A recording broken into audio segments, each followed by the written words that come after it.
pas, au début, le problème n'était rien d'autre que le nom de Jésus-Christ.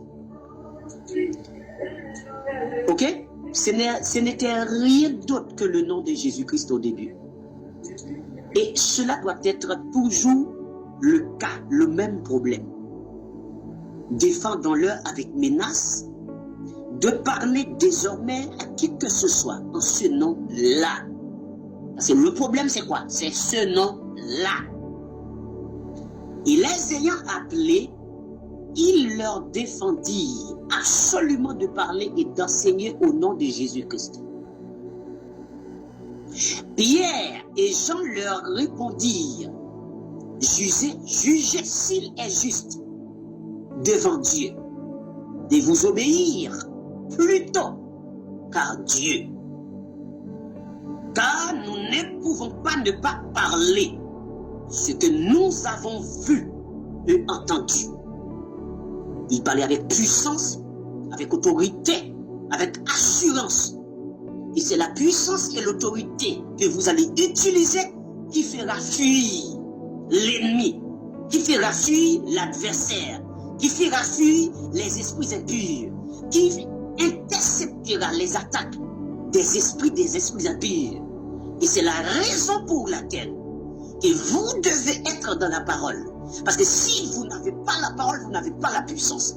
Si vous n'avez pas la parole, vous n'avez pas l'autorité. Or, l'autorité même vient de la parole. Donc, comme dit Romains 10, 17, la foi vient de ce qu'on entend.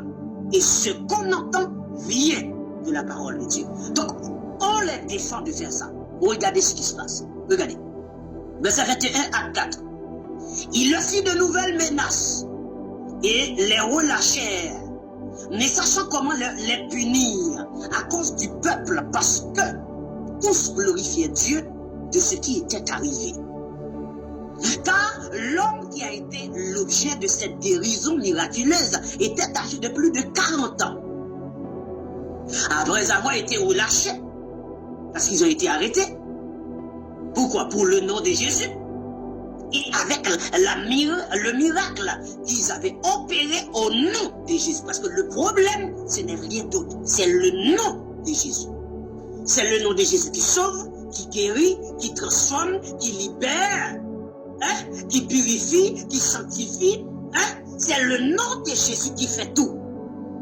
Et c'est ce nom que vous devez avoir dans votre bouche. Que vous soyez en sommeil, vous dormez, le nom de Jésus doit être dans votre bouche. Que vous êtes en éveil, vous sortez, vous rentrez dans le bus, dans le train, partout, le nom de Jésus qui doit être dans votre bouche. Si vous voulez avoir la sécurité, si vous voulez avoir l'autorité sur l'ennemi, si vous voulez avoir l'autorité sur l'adversaire, si vous voulez avoir l'autorité sur les esprits impurs.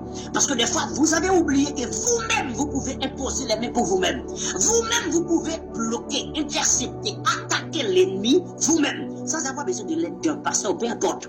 Vous avez oublié cela, parce que vous ne faites plus pratique du nom de Jésus-Christ. Parce que vous laissez éloigner le nom de Jésus de votre bouche. Et ce qui met que vous ne savez plus quoi faire, vous êtes complètement dans l'embarras. Mais écoutez ce qui se passe. Le verset 24. Alors le verset 23, après avoir été relâchés, ils allaient vers les leurs. Ils allaient où? Vers les leurs. Est-ce qu'ils se sont rendus vers quelqu'un qui n'avait pas la même foi qu'eux? Non. Ils allaient vers les leurs, après les menaces, après tout ce qui s'est passé là. Ils allaient vers les leurs, c'est-à-dire vers les disciples. Et racontaient tout ce que les principaux sacrificateurs et les anciens leur avaient dit. Ils se retrouvaient ensemble vers les leurs. Dans la maison où d'habitude ils se rencontrent, ils se réunissent. Lorsqu'il eut entendu, le verset 24 à 4, lorsqu'il eut entendu, ils élevèrent à Dieu la voix tous ensemble. Tous ensemble, ils élevaient à Dieu la voix. Toute l'église qui réunissait élevait à Dieu la voix tous ensemble. Tous ensemble, bien-aimés. Ils ont dit quoi? Parce que vous ne savez pas comment prier.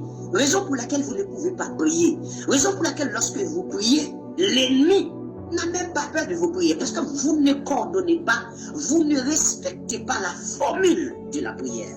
Donc, ils élevaient tous ensemble à Dieu la voix, c'est-à-dire qu'ils parlent à Dieu, c'est-à-dire toute l'église. Hein? Toute l'église élevait à Dieu la voix tous ensemble et dire à Dieu, hein? Et dire 2 points.